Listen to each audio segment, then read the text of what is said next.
Hola, estamos aquí en este conversatorio en el cual vamos a considerar un tema relacionado con la segunda venida de Jesucristo en el marco del curso bíblico que estamos realizando, Señales inequívocas de la segunda venida de Jesucristo, con base a Mateo capítulo 24. Hemos venido avanzando en el curso y esta es la tercera semana de actividad y este es el tercer conversatorio en el cual vamos a proponer algunas enseñanzas, algunas reflexiones tomadas de la revelación que nos hace la Escritura en cuanto a este controversial tema.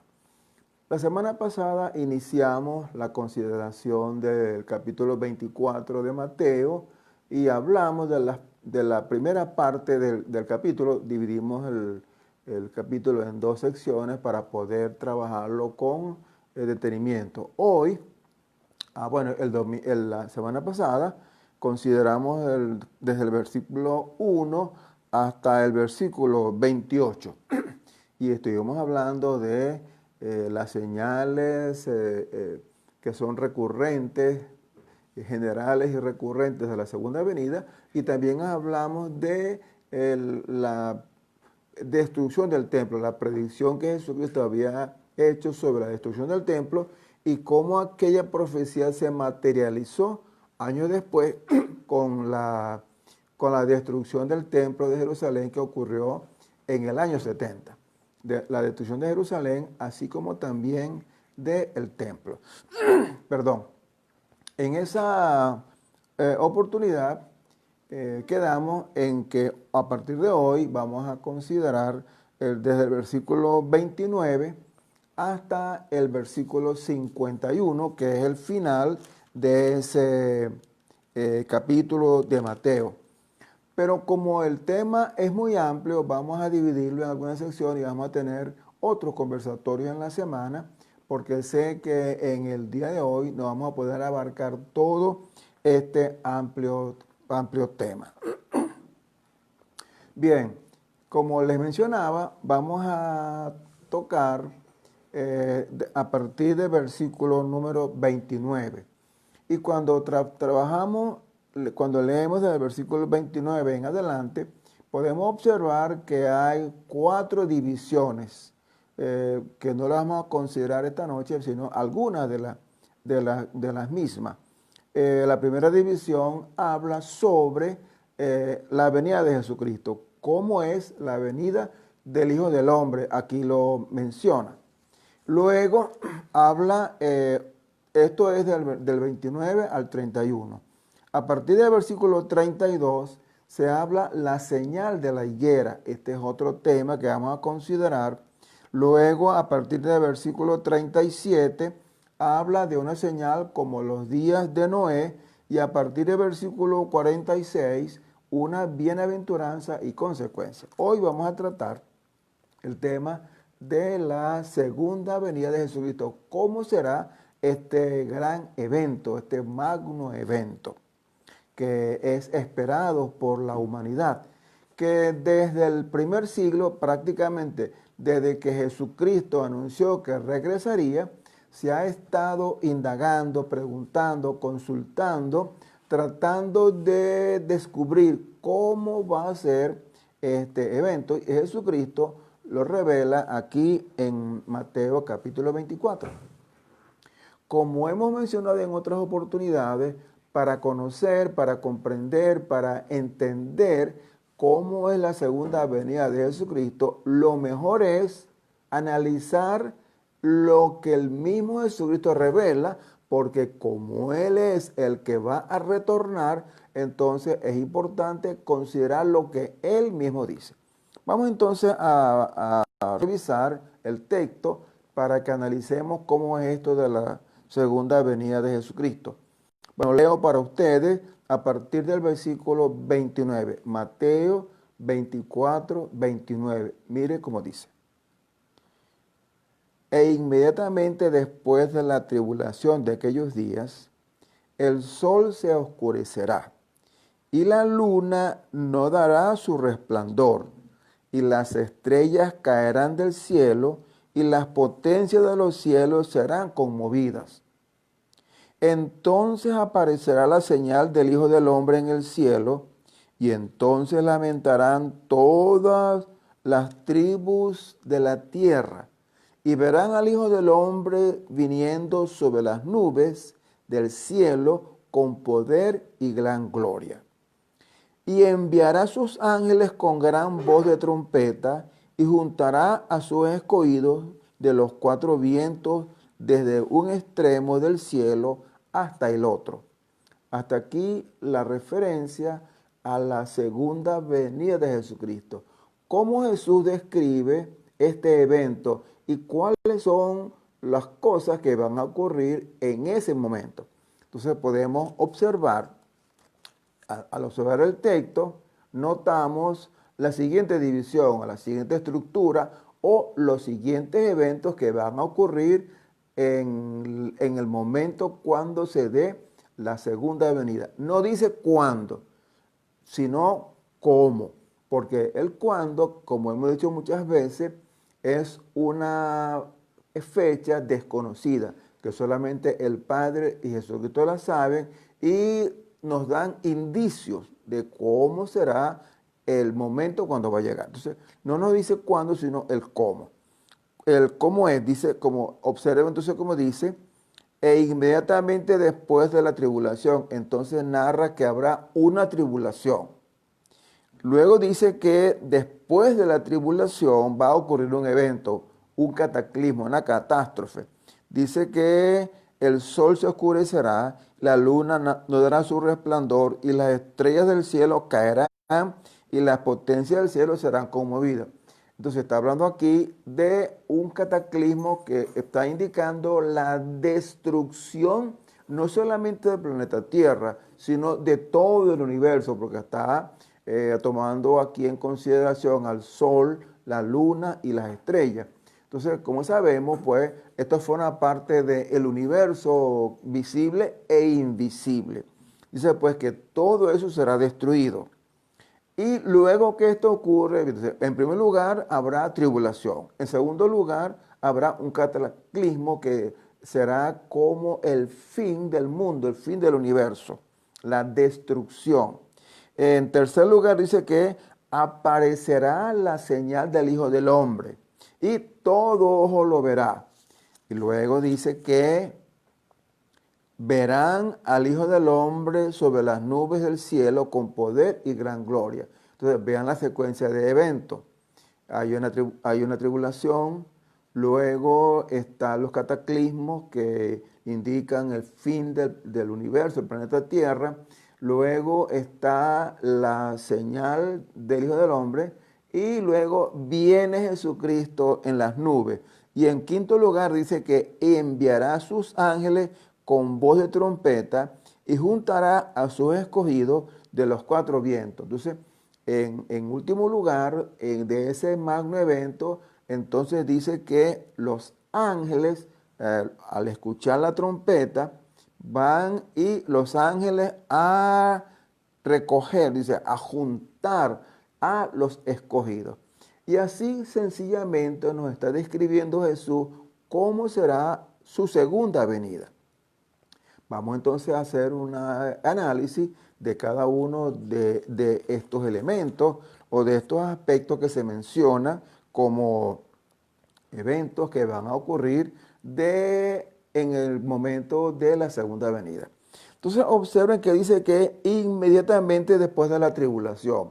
Entonces aquí no está hablando que habrá una tribulación. Sobre la tribulación se ha escrito mucho, se habla de la gran tribulación. Y sobre la gran tribulación hay algunos que han escrito que la iglesia va a ser raptada antes de la tribulación. Ya les he comentado en otras oportunidades que son los teólogos que son de la pretribulación. Otros dicen que van a ser raptados en mitad de la tribulación, otros después de la tribulación, o sea, post-tribulación. Pero de acuerdo con lo que está hablando aquí, está diciendo que habrá una tribulación Quiere decir que antes de la venida de Jesucristo hay un periodo de tribulación.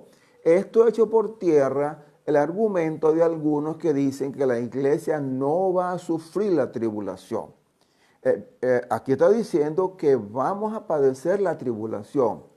Un hecho claro en la Biblia es que nunca se ha dicho que los cristianos van a ser exceptuados de la tribulación. Al contrario, más bien se insiste en permanecer fieles, de permanecer firmes, de mantenerse fieles a la causa en el momento de la tribulación. Hemos mencionado en otras oportunidades que la cristiandad ha vivido en tribulación prácticamente desde que existe como fe cristiana. La tribulación se ha manifestado de muchísimas maneras.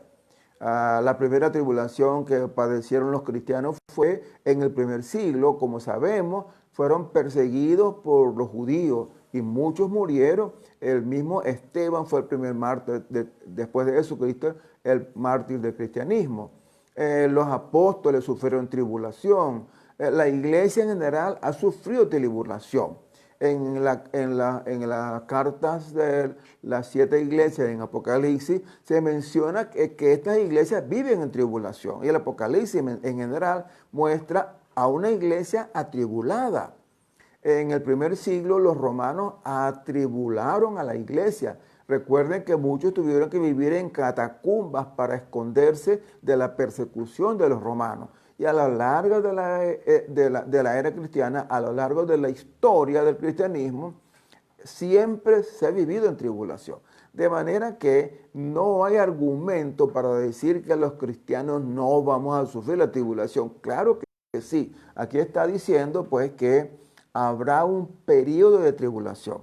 Ahora, ¿qué causa, qué motiva esa tribulación?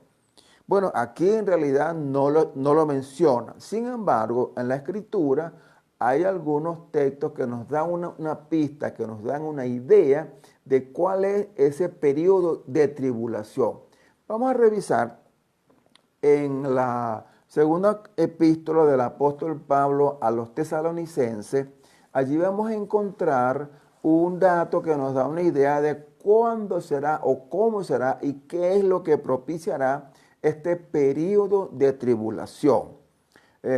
Voy a leer en el capítulo número 2 de segunda carta a los tesalonicenses, que nos dice lo siguiente: nadie os engañe en ninguna manera, porque no vendrá sin que antes venga la apostasía. Observen, sin que antes venga la apostasía y se manifieste el hombre de pecado.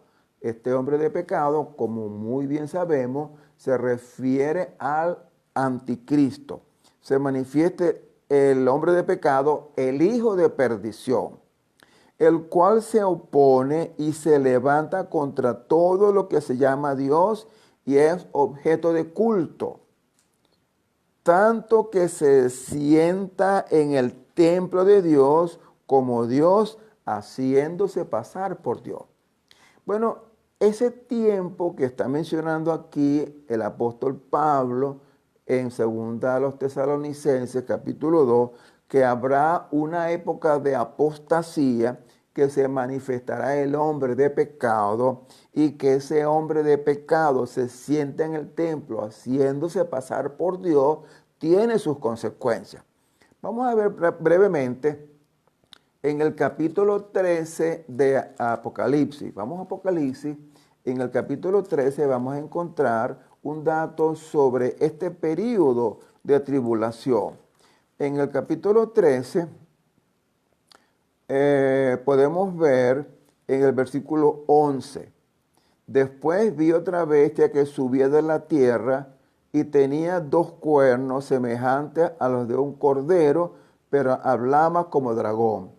Este personaje es el denominado anticristo porque dice que tenía apariencia de cordero, y en la Biblia el cordero es Jesucristo. En el Apocalipsis el cordero es Apocalipsis, es decir, un personaje que se parece a Jesucristo, que tiene apariencia de cordero, pero que habla como dragón.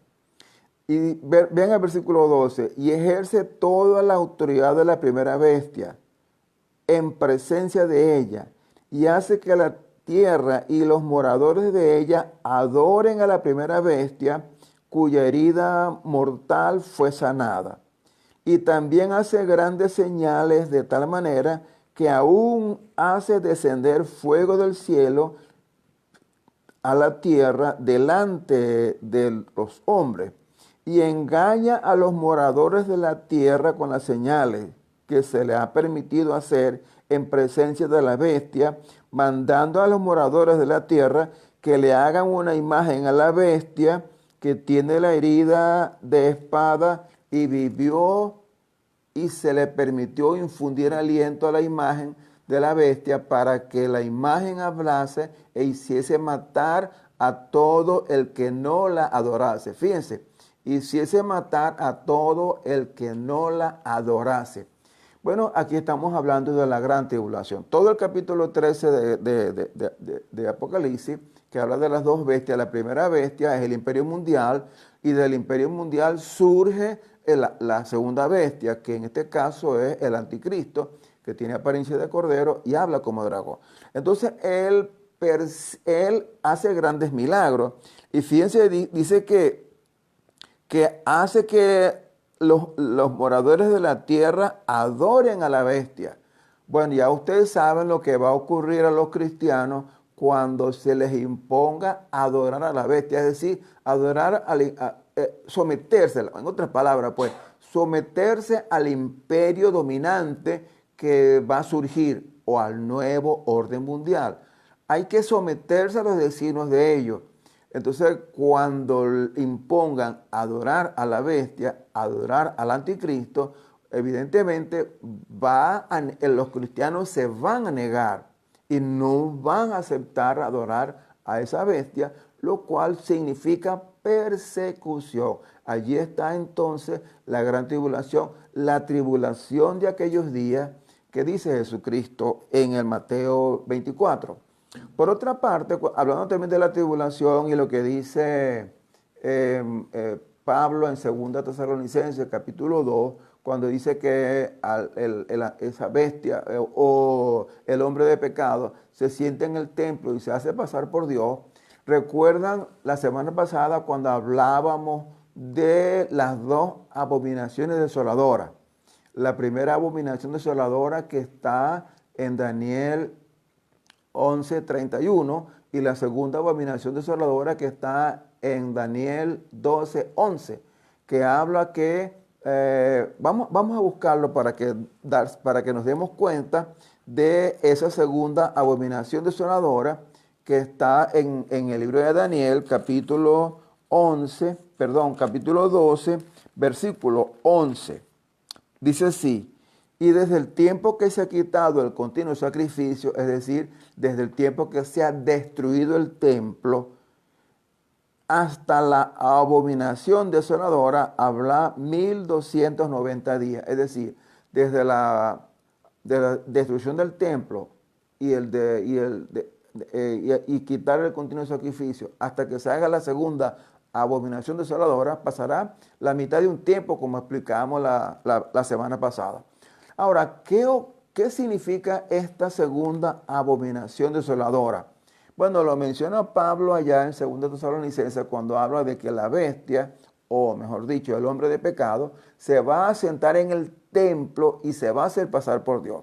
Entonces, la mención del templo tiene que ver con la segunda abominación desoladora. ¿Cuál es esa abominación desoladora? Bueno, cuando se construya el tercer templo de Jerusalén, oigan bien, se construya, no se reconstruya, porque el segundo templo fue totalmente destruido, arrasado completamente, y no hay vestigios de él. Cuando se construya el tercer templo, ¿qué va a ocurrir cuando se construya el tercer templo? ¿Qué es lo que se hacía en el templo de Jerusalén? Ese gran templo magnífico que construyó Salomón. Bueno, cuando se construye el templo va a ocurrir algo. Ese es un lugar sagrado. Imagínense, es un templo dedicado a Dios. tiene una gran motivación. Pero ¿qué va a ocurrir en ese templo? En ese templo va a continuar sacrificándose corderos, porque una de las ideas del templo es eso. De acuerdo con el Instituto del Templo, una organización judía que está a cargo de la construcción del tercer templo, en este momento usted puede buscar en Google Instituto del Templo, usted se va a dar cuenta cómo el Instituto del Templo tiene todo preparado para la construcción del tercer templo. Tiene los recursos financieros, han construido el altar de sacrificio, tienen el altar del incienso, tienen las vestiduras sacerdotales, tienen la menorá, tienen las mesas de los panes de la proposición, tienen todo listo para construir el tercer templo. Faltaría el arca del pacto, aunque algunos dicen que la tienen escondida en un lugar secreto, eso no tenemos seguridad, pero por lo menos tienen todo listo para construir el tercer templo. Cuando se construye el tercer templo y comience a sacrificarse cordero por el perdón de los pecados, estamos ante una abominación desoladora. ¿Por qué? Porque eso anula el sacrificio de Cristo, que vino como Cordero de Dios que quita el pecado del mundo. ¿Se acuerdan que eso fue lo que dijo Juan el Bautista cuando vio a Jesucristo? He aquí el Cordero de Dios que quita el pecado del mundo. Y Cristo murió como el Cordero que quita el pecado del mundo. Y tú y yo que creemos en Cristo hemos sido regenerados por la sangre del Cordero, por la sangre de Jesucristo. Construir un altar para sacrificar un cordero por el perdón de los pecados, eso es abominable delante de Dios. Entonces, eso es un indicativo que ya Jesucristo viene. Ahora, ¿qué va a ocurrir a los cristianos si se les impone que deben sacrificar un cordero para perdón de los pecados? Ya usted sabe lo que va a ocurrir. No lo van a aceptar. No van a aceptar hacer sacrificio. Y vendrá entonces un tiempo difícil para la cristiandad, porque no van a aceptar los designios del nuevo orden mundial, de ese imperio que se va a construir, el imperio de los pies de hierro mezclado con barro cocido, el nuevo orden mundial o el imperio que se va a formar, no va a aceptar los designios del anticristo, ni va a aceptar que él se siente en el templo como si fuera Dios. No va a aceptar lo que él plantea. Entonces, eso va a ser un tiempo de tribulación, que es lo que está mencionando aquí Jesucristo cuando dice después de la tribulación de aquellos días. Entonces, después de la tribulación de aquellos días va a ocurrir algo. ¿Qué es lo que va a ocurrir? Es el segundo aspecto que menciona el texto de Mateo 29. Dice que será un periodo donde el sol se oscurecerá. Para que se oscurezca el sol tiene que decir pues que deje de brillar, deje de producirse las reacciones nucleares atómicas que se producen en él. La luna no dará más su resplandor. Claro, si no hay luz del sol, pues la luna que refleja la luz del sol, pues no va a seguir brillando en las noches.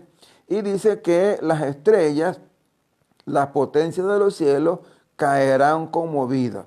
O sea, lo que está diciendo aquí es que el universo será destruido. Eso que usted conoce. Usted en la noche ve la luna maravillosa que inspira tanto poesía, romance. Esa luna bella que usted ve va a desaparecer. Ese sol que nos calienta, nos alumbra, va a desaparecer. Usted en la noche ve lo que conocemos como la galaxia, la Vía Láctea, va a desaparecer. Usted ve en la noche la constelación Orión o ve la Osa Mayor, la Osa Menor. Todas esas constelaciones, todo eso va a desaparecer. Ahora usted se pregunta, ¿y eso por qué? ¿Por qué va a ocurrir esto? Si en Génesis 1 dice que Dios creó el cielo y la tierra. Bueno, Dios creó el cielo y la tierra para morada del hombre. Pero cuando el hombre cayó, también la creación cayó con el hombre y se requiere Entonces, no puede, el orden creado perfecto también cayó porque el hombre fue imperfecto. Entonces, un hombre imperfecto no puede vivir en un orden perfecto. Por eso fue que la creación cayó también conjuntamente con el hombre. Ahora, un hombre perfecto, renovado, no puede vivir en un orden imperfecto. Por eso tiene que ser destruido. ¿Se acuerdan lo que dice Apocalipsis 21:1? Dice Juan, y vi cielo nuevo y tierra nueva, porque el primer cielo y la primera tierra pasaron y ya no existían más. ¿Por qué no existen más? Bueno, aquí está el proceso de destrucción. Es destruido este orden actual para crear un nuevo orden. Ese sí será que un nuevo orden maravilloso. Para crear un nuevo orden, un cielo nuevo y una tierra nueva donde viva el hombre nuevo, que es el hombre resucitado cuando Jesucristo venga, pues, o el hombre transformado. Entonces, vean la secuencia. Primero hay tribulación. Luego de la tribulación, todo este orden va a ser destruido y entonces aparece Jesucristo. Aquí dice entonces en el versículo 30, entonces aparecerá la señal del Hijo del Hombre. ¿Cuál es la señal del Hijo del Hombre? Bueno, hay muchos comentarios al respecto. Algunos dicen pues que se sonará la trompeta. ¿Recuerdan aquel himno que algunos en la antigüedad cantaban? Cuando la trompeta suene en aquel día final. O sea, está la expectativa de que un día va a sonar la trompeta y que anuncia la venida de Jesucristo. Vamos a revisar en Apocalipsis 11 un dato que nos da sobre esto de la trompeta, de la señal del Hijo del Hombre. En Apocalipsis 11:15 dice lo siguiente: el séptimo ángel tocó la trompeta, observen, tocó la trompeta, y hubo grandes voces en el cielo que decían: los reinos del mundo han venido a ser de nuestro Señor y de su Cristo, y Él reinará por los siglos de los siglos. Aquí está anunciando la segunda venida de Jesucristo y menciona que ese advenimiento va a ocurrir después de escuchar la trompeta. ¿Se acuerdan?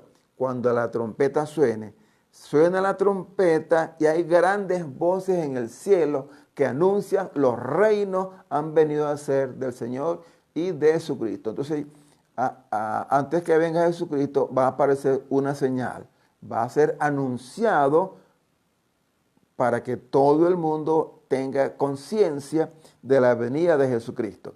Bueno, aparecerá la señal del Hijo del Hombre en el cielo. Entonces lamentarán todas las tribus de la tierra. Bueno, en realidad se van a lamentar aquellos que rechazaron la gracia divina, porque tú y yo que hemos aceptado la gracia divina, cuando escuchemos aquella trompeta, vamos a gritar jubiloso, Maranata. No Maranata, no, sino ya Cristo llegó. Ya Cristo está aquí. No es ya Cristo viene pronto, sino Cristo llegó. Y ese clamor del creyente, de los hombres regenerados, es de júbilo.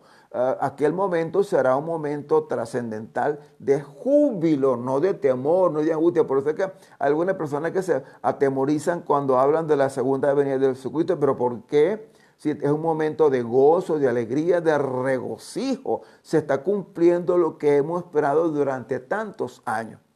Bueno, y entonces dice aquí que verán al Hijo del Hombre viniendo sobre las nubes del cielo con poder y gran gloria. El Hijo del Hombre en la Biblia, tanto en la profecía como en las mismas palabras de Jesucristo, es Jesucristo. Jesucristo es el Hijo del Hombre. Entonces Jesucristo está regresando, dice, en las nubes con poder y gran gloria. ¿Se acuerdan cuando Jesucristo, después de 40 días que después de la resurrección, estuvo 40 días con los discípulos y ya para despedirse, él está en el libro de Hechos, en el capítulo 1, que le preguntaron a los discípulos, ¿cuándo vas a regresar? ¿Cuándo será tu venida? Le dijo, no os toca a vosotros saber los tiempos y las sazones que el Padre tiene en su sola potestad, pero recibiréis poder cuando haya venido sobre vosotros el Espíritu Santo y me seréis testigos en Jerusalén, Judea, Samaria y hasta lo último de la tierra. Bueno, esa fue la última palabra de Jesucristo y se despidió de ellos y dice la Escritura, el primer capítulo de Hechos, que Jesús dice que ascendió al cielo. Eso es lo que conocemos como la ascensión de Jesús. Y dice que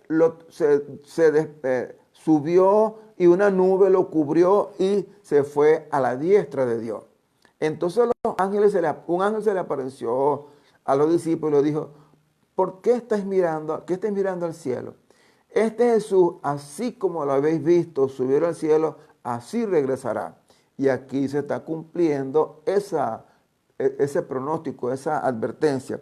Jesucristo regresa en las nubes tal como partió, tal como ascendió. Aquí está regresando en las nubes del cielo, con poder y gran gloria. Entonces llega la segunda venida. Y ahora, después que Jesucristo regrese y esté en las nubes, en el aire, mira lo que ocurre y dice, y enviará a sus ángeles con gran voz de trompeta, fíjense que otra vez la trompeta, y enviará a sus ángeles con gran voz de trompeta y juntarán a sus escogidos de los cuatro vientos. De los cuatro vientos se refieren a los 4 puntos cardinales, desde un extremo del cielo hasta el otro. Entonces, vean la secuencia. Voy a repetirla, aunque pudiera parecer repetitivo, valga la redundancia. Dice, primero hay un periodo de tribulación, luego el universo es destruido, luego Jesucristo regresa y en cuarto lugar aparece entonces ángeles juntando a los escogidos. ¿A qué se refiere esto de los ángeles juntando a los escogidos? Bueno, ustedes han escuchado con mucha profusión, insistentemente, aquello del rapto. Que por cierto, la palabra rapto no existe en la Biblia, sino que lo que menciona es el arrebatamiento. ¿De dónde viene eso del arrebatamiento? Bueno, aquí está el arrebatamiento, observen. Dice que bien y enviará Jesús, enviará a sus ángeles con voz de trompeta y juntará a los escogidos. Es decir, cuando Jesucristo venga, Jesucristo envía a los ángeles a juntar a los escogidos. ¿Quiénes son los escogidos? Tú, yo, todos aquellos que han aceptado a Jesucristo, que han aceptado la gracia divina. A los que en Él creen, les dio potestad de ser hijos de Dios. Juan 1:12. A esa persona que le recibieron y creyeron, entonces Jesús viene a juntarlo. Los ángeles vienen a juntarlo. Ahora, el apóstol Pablo describe este evento en su carta a los tesalonicenses, en la primera carta de Pablo a los tesalonicenses. Él describe este evento, cómo es que va a ocurrir. Mire lo que dice. Por lo cual, voy a leer el capítulo 4 a partir del versículo 15. Por lo cual decimos en palabras del Señor, que nosotros que vivimos, que habremos de quedar hasta la venida del Señor, no precederemos a los que durmieron. Es decir, pues que no vamos a preceder a los que durmieron, o sea, a la resurrección. Porque el Señor mismo, con voz de mando, observe, porque el Señor mismo, con voz de mando y con voz de arcángel y con trompeta de Dios descenderá del cielo. Lo que está diciendo Jesucristo ya en Mateo 24:30. Jesucristo desciende del cielo y los muertos en Cristo resucitan primero. Vean el orden. Los muertos en Cristo resucitan primero. Luego nosotros, los que vivimos, los que hayamos quedado, seremos arrebatados juntamente con ellos en las nubes para recibir al Señor en el aire y allí estaremos para siempre con Él. Entonces, miren lo que está diciendo aquí el apóstol Pablo. Está diciendo que el Señor mismo, con voz de arcángel, con voz de mando, dice primero, con voz de mando, con voz de arcángel y con trompeta de Dios, descenderá del cielo, lo que menciona ya en Mateo 24:30. Desciende del cielo y entonces los muertos resucitan. Y después de resucitar los muertos, los que están vivos son transformados, sus cuerpos son transformados. Eso lo dice el apóstol Pablo en 1 Corintios 15, lo pueden buscar. Allá habla de la resurrección. Dice que los cuerpos son transformados. Entonces, los que resucitan con un cuerpo parecido al de Jesucristo. Y los que están vivos son transformados sus cuerpos en un cuerpo semejante a los resucitados. Y todos son arrebatados y son llevados con Cristo a la morada eterna. Entonces, aquí está establecido claramente cuándo es el arrebatamiento.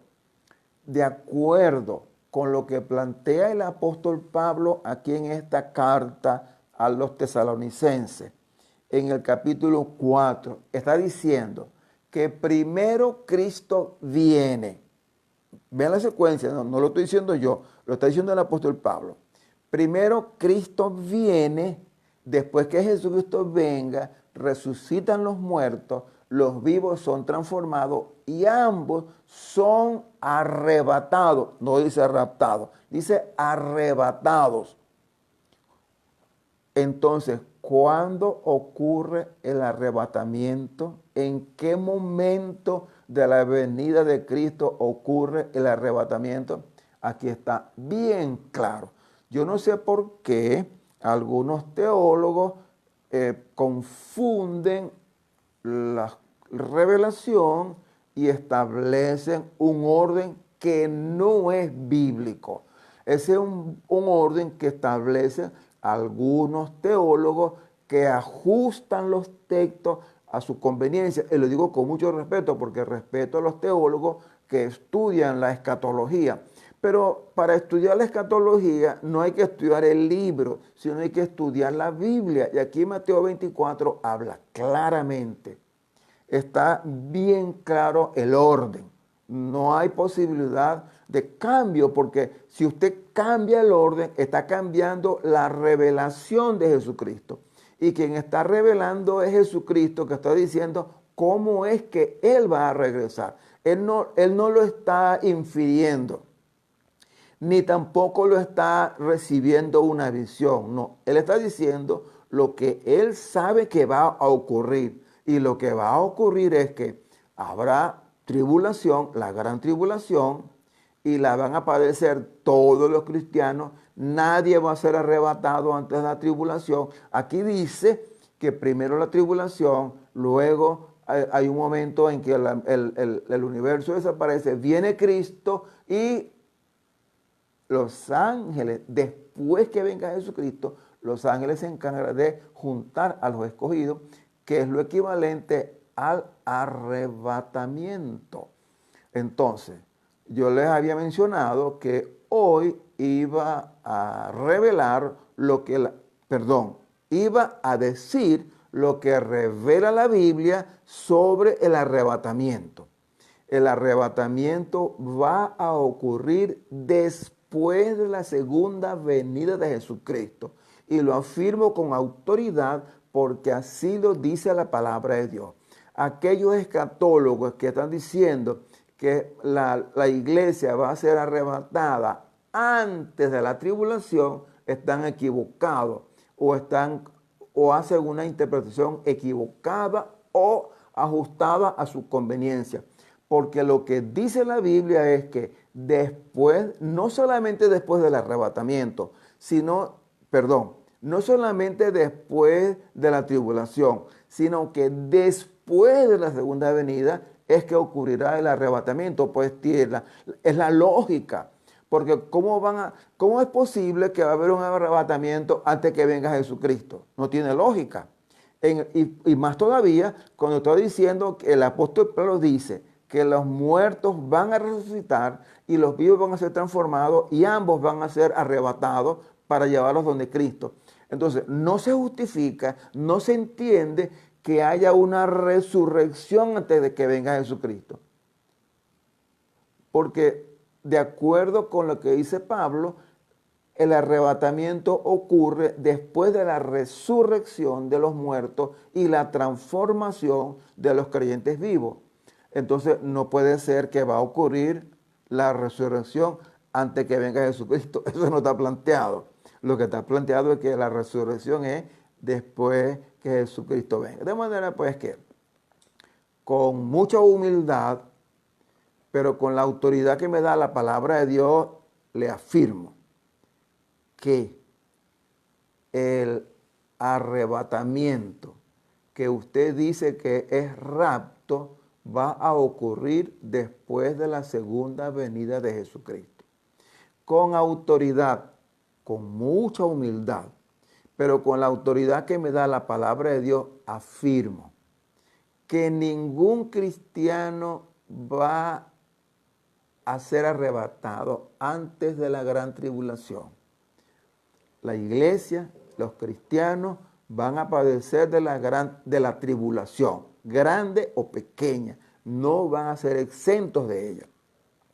Hay algo que es consecuente en la Biblia y consistente y se reitera. Es que los cristianos sufrimos tribulación. El apóstol Pablo le dijo a Timoteo, tú pues sufres penalidades como buen soldado de Jesucristo. Y en el libro de Hebreos, en el capítulo 11, habla de los héroes de la fe. Pero ¿de qué se habla de estos héroes de la fe? De la gran tribulación que ellos vivieron en su momento. Fue épocas de gran tribulación para los grandes hombres de Dios, para los patriarcas, para los profetas, para todos los hombres de Dios, incluso para Jesucristo, para los apóstoles, para la iglesia, para ti, para mí. Padecemos la gran tribulación. Esto de que la iglesia va a ser exenta de la gran tribulación, eso no es bíblico. Eso forma parte del romanticismo de algún teólogo que dice pues que la iglesia no va a sufrir la tribulación. Eso no es cierto. La Biblia no lo plantea, lo digo con humildad, pero también con autoridad. Así pues, mi querido hermano y amigo que estamos en el curso de teología, que estamos estudiando la segunda venida de Jesucristo, quiero enfatizar, sin ser reiterativo, que para poder comprender la revelación y el proceso, cómo va a ser la venida de Jesucristo, hay que acudir a la Biblia. Yo sé y valoro los libros de teología, los respeto. Yo estudio teología y leo los libros de teología. Pero los libros de teología son una referencia, porque la verdad bíblica está en la Biblia y ella es la que contiene la revelación mediante la cual podemos nosotros entender, comprender, interpretar y conocer cómo es la verdad que se plantea allí de todas las grandes doctrinas de la Sagrada Escritura y sobre todo lo que tiene que ver con la escatología o el tema de la segunda venida de Jesucristo. Por eso fue que me entusiasmé en animarles a que escudriñemos este capítulo. Yo sé que no es fácil y que requiere esfuerzo intelectual, requiere esfuerzo espiritual, requiere dedicación, requiere oración para poder comprender estas grandes realidades. Pero cuando se tiene la iluminación del Espíritu Santo, se puede comprender con mayor facilidad lo que la Biblia plantea para el cristiano en esta época de tantos desafíos.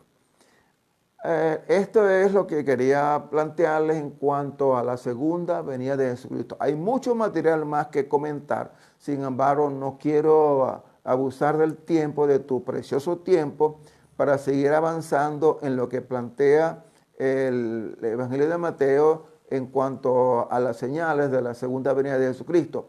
Vamos a cerrar aquí en esta parte, esta sección del capítulo 24 de Mateo, y la próxima vez vamos a considerar la señal, la parábola de la higuera. Esta también contiene mucha información que no se puede trabajar en un ratico.